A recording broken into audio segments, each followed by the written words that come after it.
I love comedies. I always wanted to be a comedy writer, and so I listened to those, and comedy was very popular then. My favorite comic was Jack Benny.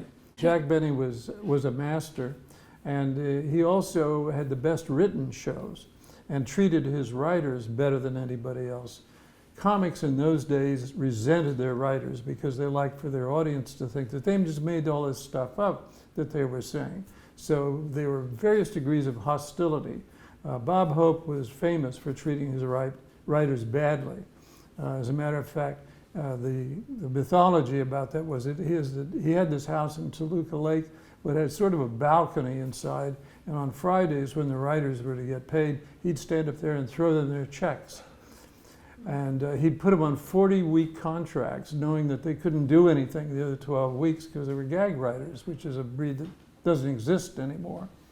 And he was notoriously cheap. At one point, when Bob Hope was at his prime, he developed an eye affliction which required him to get a replacement cornea.